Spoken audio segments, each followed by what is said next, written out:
అందరికీ నమస్కారము. ముఖ్యంగా భక్తులందరికీ మహాశివరాత్రి శుభాకాంక్షలు.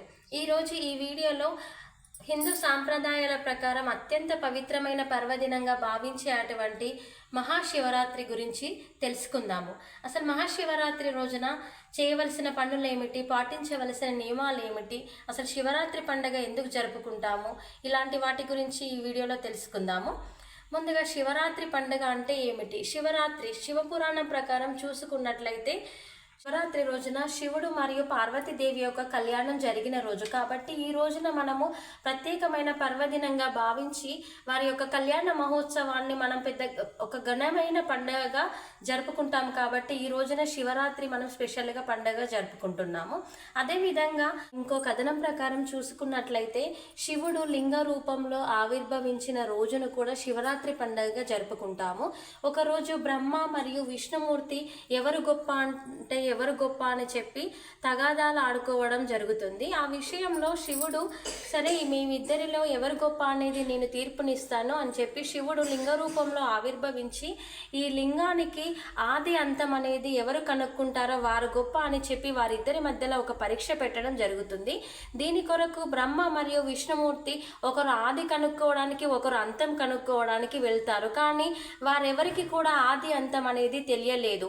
అప్పుడు వారికి అర్థమవుతుంది ఇదంతా కూడా శివుడి యొక్క లీల, ఆది అంతము అనేది కూడా ఎక్కడ లేదు కానీ అనే విషయం వారికి అర్థమైపోయి వారిలో ఉన్నటువంటి ఎవరు గొప్ప అనే అహంకారాన్ని తగ్గించుకొని వారు వచ్చి శివుడి దగ్గర వేడుకున్నారు.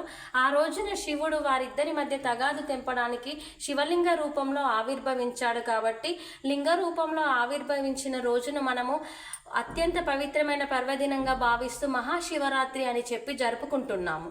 మహాశివరాత్రి పండుగ జరుపుకోవడానికి మరొక ఆధ్యాత్మిక కారణం ఉంది. అదేమిటంటే పురాణాల ప్రకారము సముద్ర మదనం జరిగింది. దేవతలకు మరియు రాక్షసులకు మధ్య సముద్ర మదనం జరిగినప్పుడు ఆలాహలం ఉద్భవించింది.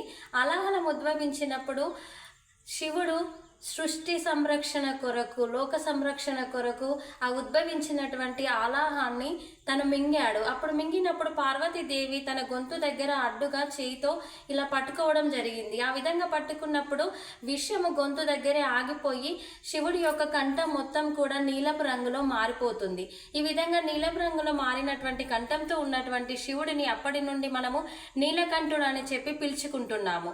శివుడి కంఠం నీలం రంగులో మారిన తర్వాత నీలకంఠుడు అని పిలుచుకున్నప్పుడు ఆ రోజున శివుడు విషం మింగినప్పుడు ఏం జరుగుతుందో అన్న భయంతో దేవతలందరూ కూడా ఆ రోజున శివుడు లోక సంరక్షణ కోసము విషాన్నే మింగాడు, ఇంతటి గొప్పవాడు శివుడు అని చెప్పి ఆ రోజు రాత్రి అంతా కూడాను దేవతలందరూ కూడా పవిత్రమైన జలంతో జలాభిషేకం చేస్తూ పూజలు చేస్తూ శివుడిని ఆరాధిస్తూ తనకు ప్రీతికరమైనటువంటి నైవేద్యాలని పెడుతూ దేవతలందరూ ఆ రోజు రాత్రంతా తన కోసం కాపలగా ఉంటూ తనను ఆరాధించారు. కాబట్టి ఆ రోజు అంతా కూడా అందరూ జాగారాలు చేస్తూ శివుడిని ఆరాధిస్తే మంచి ఫలితం దక్కుతుంది అన్న ఉద్దేశంతో అప్పటి నుండి శివరాత్రి పండుగ రోజున జాగారం చేస్తూ శివరాత్రి పండుగని ఇంతటి ఘనమైన పండుగగా మనం జరుపుకుంటున్నాం. శివరాత్రి పండుగ రోజున అందరం కూడా ఉపవాసం చేస్తాం కదా.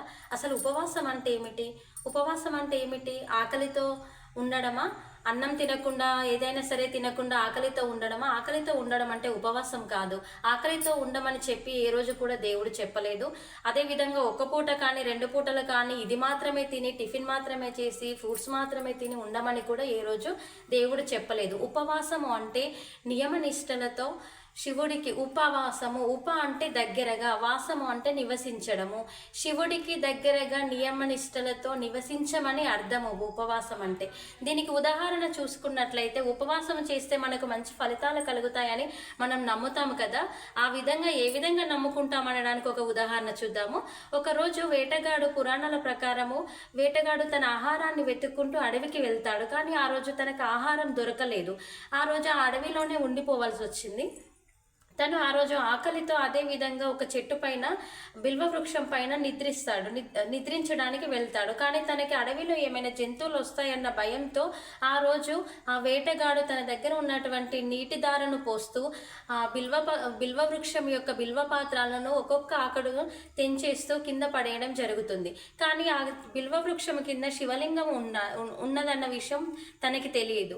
తను తుంచివేసే అటువంటి బిల్వపత్రాలు తను దారగా పోసే అటువంటి నీరు శివుడికి అభిషేకంగా మారి ఉదయానికి తను చేసినటువంటి ఉపవాసము తను తెలివితో ఉండి జంతువులు రాకుండా భయానికి ఉన్నటువంటి తెలివితో ఉన్నటువంటి ఆ విధానము శివుడికి మెచ్చి ఉపవాసంతో జాగారం చేసి నన్ను ఈ విధంగా ఆరాధించాడు అని చెప్పి తన యొక్క భక్తికి మెచ్చి శివుడు ప్రత్యక్షమయ్యి ఆ వేటగాడికి శివలోక ప్రాప్తి కలిగించాడు. ఆ విధంగా తనకి వరం ఇచ్చాడు. కాబట్టి మన అందరి నమ్మకం ఏమిటంటే శివుడికి ఉపవాసం చేస్తూ జాగారం చేసి శివుణ్ణి ఆరాధిస్తే మనకి కూడా పుణ్య ఫలితం దక్కుతుంది అనేది ఈ ఉపవాసం యొక్క నియమం.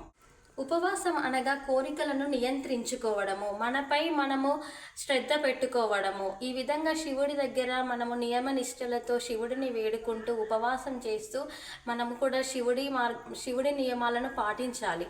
శివుడి నియమాలను పాటించాలి అంటే శివుడిలాగా మనం ఏదో చేయాలని కాదు. శివుడు మనకి త్యాగానికి ప్రతీక, అంటే త్యాగానికి ప్రతీక కాబట్టి శివుడు త్యాగము, నియమము, ధ్యానము ఈ లక్షణాలను మన జీవితంలోకి తీసుకురావడం కోసం మనం ఉపవాసం చేయాలి. శివరాత్రి రోజున అందరం కూడా జాగారం చేస్తాం కదా. అసలు జాగారం అంటే ఏమిటి? జాగారం అంటే నిద్ర లేకుండా నైట్ మొత్తము మేల్కొని గేమ్స్ ఆడుకుంటూ టైం వేస్ట్ చేస్తూ టైం పాస్ చేస్తూ సినిమాలు చూస్తూ ఇలా చేయడమా? కాదు. అసలైన జాగారం అంటే నిద్ర లేకపోవడం అనేది కాదు. నిద్ర లేకుండా మేల్కొని శివారాధన చేస్తూ శివమంత్రాన్ని ఓం నమ శివాయ ఓం నమ శివాయ అనే మంత్రాన్ని జపిస్తూ శివుడిని ఆరాధిస్తూ శివుడి కృప పొందడం కోసం మనం జాగారం చేయాలి. జాగారం అంటే ఏదో సినిమాలు చూస్తూ టైం వేస్ట్ చేసేది కాదు. మనం శివుడి కృప పొందడం కోసం శివుడి అనుగ్రహం కలగాలి మన మీద అని శివుడిని వేడుకుంటూ ఆ రోజు నైట్ మొత్తం, శివరాత్రి రోజు నైట్ మొత్తము శివమంత్రాన్ని జపిస్తూ శివారాధన చేస్తే మనం ప్రత్యేకమైన ఫలితాలను పొందవచ్చు. అసలు శివరాత్రి రోజున ఉపవాసం ఎలా చేయాలి, ఏం తినాలి అనే అనుమానాలు చాలా ఉంటాయి కదా. వాటి గురించి తెలుసుకుందాము. ఉపవాసం ఉండేటప్పుడు వారి యొక్క శరీరము వారికి అనుకూలంగా ఉన్నదాన్ని బట్టి, శరీరం ఒకవేళ వారికి అనుకూలంగా ఉన్నట్టయితే వారు నియమనిష్టలతో పూర్తిగా ఉపవాసం ఉండవచ్చు. లేదు శరీరము సహకరించని వాళ్ళు పాలు, పండ్లు, నీరు లాంటివి తీసుకొని కూడా ఉపవాసం ఉండవచ్చు. ఈ విధంగా ఇలా మాత్రమే ఉపవాసం ఉండాలని ఏ పురాణాలు కూడా మనకు చెప్పలేదు. మనము ఉపవాసము ఉండడం అనేది ఆహారాన్ని మానేయడం కాదు. భక్తి శ్రద్ధలతో మనం శివుడిని ఆరాధిస్తూ మన శరీరాన్ని శిక్షించుకోకుండా మన యొక్క మనస్సును మాత్రమే ప్రశాంతంగా ఉంచుకోవడం అనేది ఉపవాసము. శివరాత్రి రోజున ఉదయము బ్రహ్మముహూర్త సమయంలో నిద్ర లేచి శుభ్రమైన నీటితో స్నానము చేసి ఇంటిని శుభ్రపరచుకొని శుభ్రమైన వస్త్రాలు ధరించి శివుడికి దీపారాధన చేసి శివుడికి ప్రీతికరమైనటువంటి బిల్వపత్రాలని, పువ్వులు, పండ్లు, నైవేద్యాలని సమర్పించి అదేవిధంగా ఇవి కాకుండా శివుడికి ప్రీతికరమైనటువంటి జలాభిషేకము, పంచామృతాలతో అభిషేకము చేసినట్లయితే శివుడి యొక్క అనుగ్రహాన్ని పొందవచ్చు. మనము దగ్గరలో ఉన్నటువంటి శివాలయానికి వెళ్ళి శివుడికి ఆరాధన చేసి అదేవిధంగా శివుడికి పంచాక్షరి మంత్రాన్ని జపించినట్లయితే శివుడి అనుగ్రహం మన మీద ఎంతగానో కలుగుతుంది. శివ పంచాక్షరి మంత్రాన్ని జపిస్తూ శివారాధన చేస్తూ శివుడికి ఈ రోజున ప్రత్యేకంగా పూజ చేసినట్లయితే మనము మంచి ఫలితాలని పొందవచ్చు. ఈ శివరాత్రి మీ జీవితంలో శాంతి, ఆరోగ్యం, విజయాన్ని తీసుకురావాలని కోరుకుంటూ అందరికీ శివరాత్రి శుభాకాంక్షలు. ఓం నమ శివాయ. ఓకే ఫ్రెండ్స్, ఈ వీడియో కనుక మీకు నచ్చినట్లయితే లైక్ చేయండి, షేర్ చేయండి. మా యొక్క సిగ్మా స్పిరిచువల్ సేవ ఛానల్ని సబ్స్క్రైబ్ చేయండి.